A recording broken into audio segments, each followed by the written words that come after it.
সোনালী life ইন্স্যুরেন্সের সুদ মুক্ত না সুদযুক্ত? এদেশে এমন কোনো ইন্স্যুরেন্স নেই যেটা সুদ মুক্ত, সবই সুদযুক্ত। ফরজ সালাতে ইমাম সূরা ফাতিহা ভুল করলে নামাজ হবে কি? ভুল করলেও নামাজ হবে, ভুলের কারণে নামাজ বাতিল হবে না। আর এই ভুলে সহসিজদা দিতে হবে না। রাকাত কমলে বা বেশি হলে সহসিজদা দিতে হয়।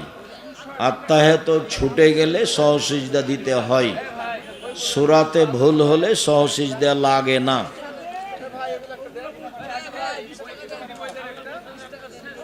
হুজুর, না বুঝে আমি আপনাকে গালি গালাজ করেছি, আমাকে ক্ষমা করবেন। ঠিক আছে, তোমাকে ক্ষমা করলাম, জাযাকুমুল্লাহ। বহু মানুষ এরকম আছে, তুমি আরো 5 জনকে বলে দিও আমি জাতির কোনোদিন ক্ষতি করিনি। যখন জাতি না বুঝে আমার বক্তব্য বন্ধ করে তখন আমার আফসোস হয়। এই ছেলে, একটা ফ্রি হলে একটা কিনলে, সরাসরি ফ্রি নয়। যেটাই কোনো একটা কিনলে একটা ফ্রি। ঠিক আছে, আমি ওগুলো নিজে কিনেছি ফ্রি দেওয়ার জন্য, কিন্তু মানুষ আগ্রহী হবে। জাযাকুমুল্লাহ। যদিও আপনাদের টাকা দিই ওইসব পত্রিকা ছাপে না, আমি তো আর ব্যবসায়ী নই যে আমার কাছে কোটি টাকা আছে। 16,000 পত্রিকা বের হয়, তো 2-1 টাকা নয়। প্রেস আছে, সব কিছু আছে, জনগণের সহযোগিতা আছে। আমরা মাটি কাটার মানুষ, কবে টাকা দিলাম? না দিই, কেউ দেয়, কোনো দেশ থেকে দেয়, চলে তো, প্রতিষ্ঠান চলছে তো। মা যদি দাদা দাদির সাথে কথা বলতে নিষেধ করে, এই মায়ের কথা শোনা হবে না, এই মাকে খালা বলে ডাকো, এই মা ভালো না। দাদি তো আসল, দাদাই তো আসল। বাপের উপর দিয়ে তার সম্মান থাকবে, মায়ের উপর দিয়ে সম্মান থাকবে। দাদি আমার দাদির সাথে কথা বলতে নিষেধ করে মানে কোন কথা? দাদি আমাকে বকা দিয়েছে, দাদি আমাকে যা বলেছে বলেছে। দাদি আমার সবচেয়ে সম্মানী মানুষ, আমাকে কি বলেছে আমার দাদি এ বিবেচনা নেই। আমার দাদির সাথে আমি কথা বলবো, এ কথাই ঠিক। আমার দাদি আমার মাকে যা বলেছে বলেছে, গালি দিয়েছে তাতে গিয়েছে। আমার দাদি আমার মাকে একবারে কয়েক কিল, নতুন বউ, একবারে নতুন বউ, ওই যে লিপতে বলেছিল, ঘর লেপতে বলেছিল, আজান হয়ে গেছে, তো আমার দাদি বলেছে যে হাত দিয়ে নামাজটা পড়ে নিয়ে বাকিটুকু লিপবি। তো আমার মা বলেছে যে আর 2বার ঘোরালেই তো জায়গাটা হয়ে যাবে, তাহলে একবারই শেষ করে নিয়ে হাত দিয়ে নামাজ পড়বো। যেমন বলেছে 2বার ঘোরালেই হয়ে যাবে, তেমনি আমার দাদি গিয়ে একবারে কয়েক কিল। হ্যাঁ, আমি বলছি নামাজ পড়লে হাত দিয়ে, আর তুই বলছিস 2বার হাত ঘোরালেই হবে। তোর তো সাহস দেখি অনেক। এখন আমার মা বলবে যে দাদি বলিস না, এই কোন বোকামি কথা, খুব নোংরা কথা এটা। টুপি পড়ার ব্যাপারে কোনো হাদিস আছে? না। সাহাবীদের মাথায় পাগড়ির নিচে টুপি থাকতো, এটা বোঝা যায়। ব্যাংকে টাকা রাখলে টাকা বেড়ে যাওয়া, টাকা দিয়ে কি যাকাত দেওয়া যাবে? জি না। বেড়ে যাওয়াটা ফকির মিসকিনকে এমনি দিয়ে দিতে হবে, নাহলে তো জামিয়া সালেফে ইয়াতিম আছেই, ওটা দিয়ে পাঠিয়ে দিবেন। বর্ধিত দিয়ে কিছু করা যাবে না, ওটা সুদ। আমি একজন ইউরোপ প্রবাসী, শুনেছি রাসূল সাল্লাল্লাহু আলাইহি ওয়াসাল্লাম বলেছেন, তোমরা কর্মসংস্থার জন্য পশ্চিমা দেশে যাবে না। না, এটা বলেননি। ওরা ইহুদি খ্রিস্টান, ওদের বিপরীত বিরোধিতা করতে হবে, এটা বলেছে। তাহলে গেলে তো অনুকূলে হলো, ওদের সাথে কাজ করলে তো অনুকূলে হলো। রুজি উপার্জনের জন্য গেলেও তার আদর্শ নেওয়া যাবে না। তার আদর্শ হলো ভয়াবহ, বক্তব্যে দেওয়া আছে, বলো দেখো।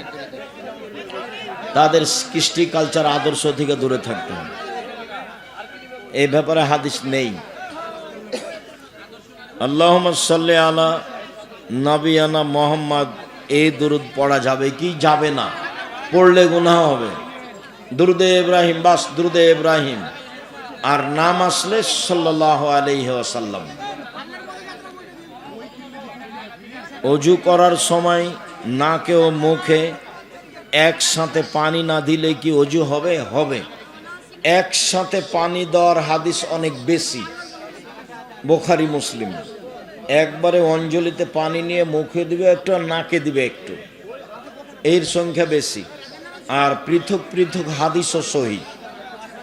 পৃথক পৃথক করলে বেশি তৃপ্তি পাওয়া যায়, পরিষ্কার ভালো হয়। পৃথক পৃথক করলে সমস্যা নেই।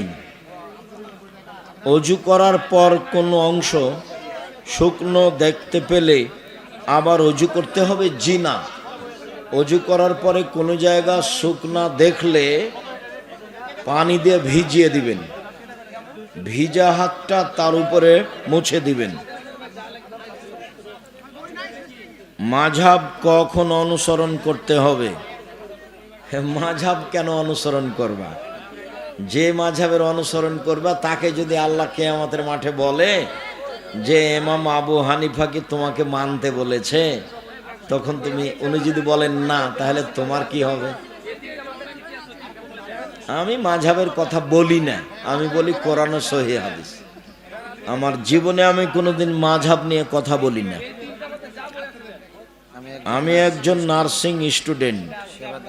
সেবা দেওয়ার জন্য অনেক সময় মেয়েদের শরীর স্পর্শ করতে হয়।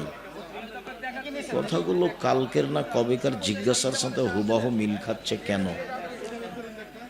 তো হতে পারে নিরুপায় হলে মেয়েদের সেবায় যায়ও, তাছাড়া যায়ও না।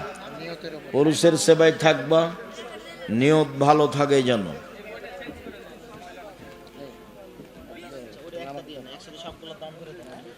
মজা করে গোপনে ফোনে বা SMS এ দুজন দুজনকে 3 বার কবুল বললে কি বিয়ে হবে? না, এই বিবাহ বাতিল। কোর্টের বিবাহ বাতিল, উকিলের বিবাহ বাতিল, জজের বিবাহ বাতিল। কোর্টের বিবাহতে ছেলে মেয়ে হলে সব ছেলে অবৈধ, 7 ছেলের মা হলো 7টাই অবৈধ সন্তান। কোর্টের বিবাহ বাতিল। বাপ ছাড়া বিবাহ হবে না, বাপ ছাড়া বিবাহ হবে না। বাপের দাম আছে। বাপ মরলে দাদা, চাচা, ভাই এরা নিচে নেমে আসে। তওবা কিভাবে করব? তওবা কখন করলে কবুল হবে? আস্তাগফিরুল্লাহ ওয়া আতুবু ইলাইহি বেশি পড়ো। রাতে 2 রাকাত সালাত আদায় করে হাত তুলে বলো, আমি এই পাপ আর কখনো করব না, তুমি আমাকে পাপ থেকে বাঁচাও। অনুতপ্ত হয়ে বলছি।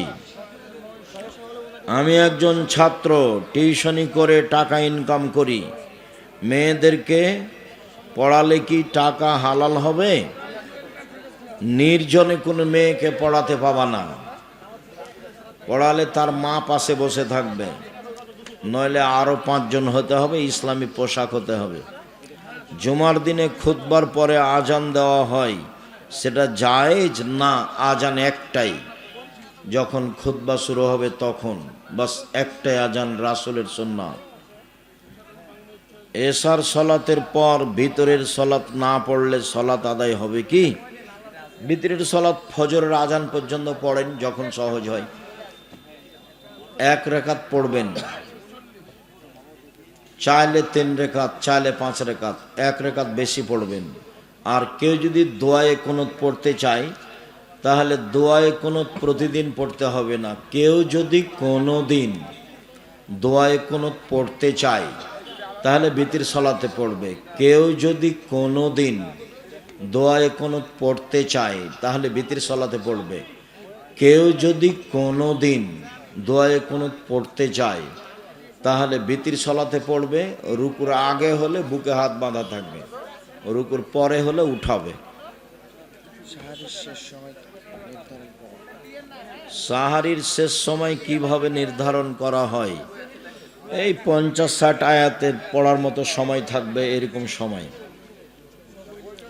শায়েখ, আমি স্বপ্নে দেখি আমার বাবা মারা গেছেন, আমি চিৎকার করে কান্না করছি। এ সময় তখন শেষ রাত।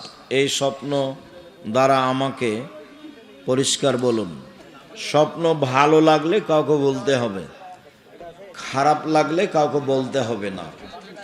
বাম দিকে থুথু ফেলতে হবে, নাউজুবিল্লাহ মিন জালিক বলতে হবে, অজু করে 2 রাকাত সালাত আদায় করতে হবে, তাহলে খারাপ স্বপ্নের কোনো প্রতিক্রিয়া হবে না। আর স্বপ্ন কোনো দলিল নয়। স্বপ্নের কথা ভালো হলেও ঠিক হতেও পারে, নাও হতে পারে। স্বপ্ন জীবনে কোনো দলিল নয়। শুকরিয়া, জাযাকুমুল্লাহ খায়ের। সকল দিনই ভাই বোনকে আজকের আলোচনা মেনে চলার জন্য আন্তরিকভাবে অনুরোধ জানাচ্ছি। বিশেষভাবে সমাজের যা অবস্থা, তাতে হাট বাজার দোকানপাট থেকে বেঁচে থাকতে হবে, মুখ বন্ধ করতে হবে, অন্যথায় সরাসরি জাহান্নামে চলে যেতে হবে, যা আমরা আজ করতে পারছি। বিষয়টি খুব সতর্কভাবে দেখবেন। দ্বিতীয়, 5 ওয়াক্ত সালাত আদায় করবেন, হালাল রুজির চেষ্টা করবেন, আর কোরআন তেলাওয়াতে অভ্যাসী হবেন।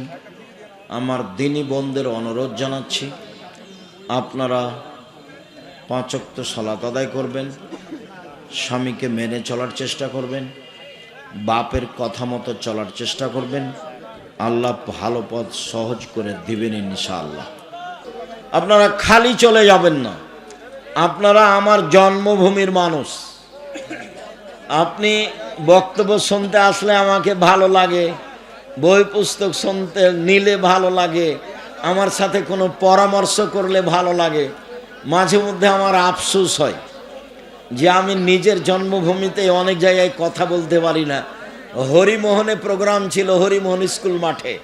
তো হরিমোহন স্কুল মাঠে ওরা প্রোগ্রাম করতে পারছে না, অন্য জায়গায় করছে।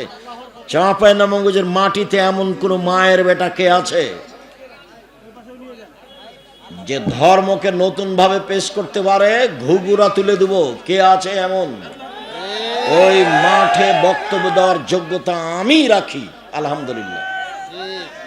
ওখানে মাঠে বক্তব্য হতে দেওয়া হবে না মানে সে কে এমন ব্যক্তি আছে, এটা আমি ধর্তব্যে রাখি না, ধারণাও রাখি না।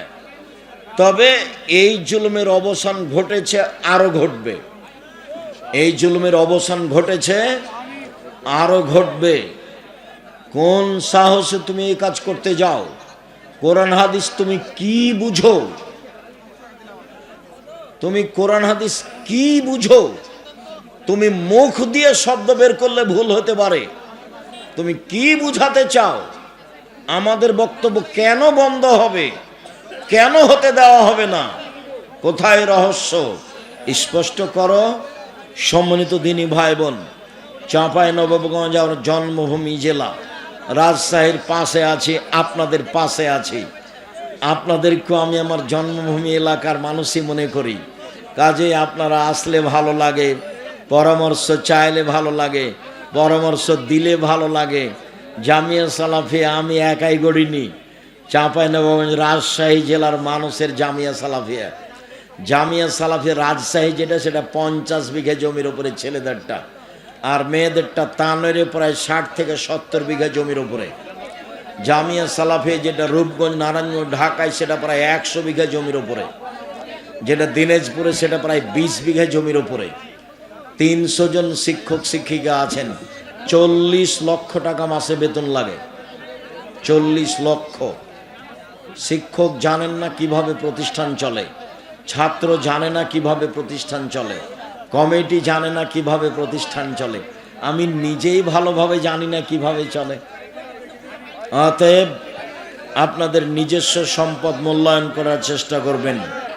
শিরক মুক্ত প্রতিষ্ঠান জামিয়া সালাফিয়া, বিদাত মুক্ত প্রতিষ্ঠান জামিয়া সালাফিয়া, দলমুক্ত প্রতিষ্ঠান জামিয়া সালাফিয়া, হিংসা মুক্ত প্রতিষ্ঠান জামিয়া সালাফিয়া, সংগঠন মুক্ত প্রতিষ্ঠান জামিয়া সালাফিয়া, দেশের সর্ববৃহৎ প্রতিষ্ঠান জামিয়া সালাফিয়া। আল্লাহ আমাদের যারা মারা গেছে তুমি তাদের কবরের শাস্তি মাফ করো।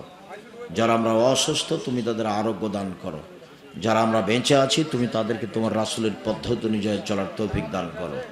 এই দাবি এ দোয়া রেখে আজকের আলোচনা এখানেই শেষ করলাম।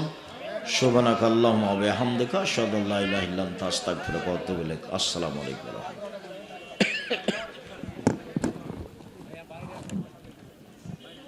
আচ্ছা খুলছি, আচ্ছা দাঁড়ান আপনাকে দিয়ে দিই, আপনারা আস্তে আস্তে করে খুলুন। সাইকের একটা আছে, মাহফিল আছে, একটু প্রচার করবা? আমাদের এলাকায়। ও আচ্ছা, তাহলে কিভাবে করবো? বসে বসে বলো। এতক্ষণে কেন আগে বলতা? কোগো লাইনটা, এই লাইনটা দাও তো, লাইনটা দাও তো। আচ্ছা ওটা মুখে দেবেন, ওটা দাও, দেন মুখে দেন।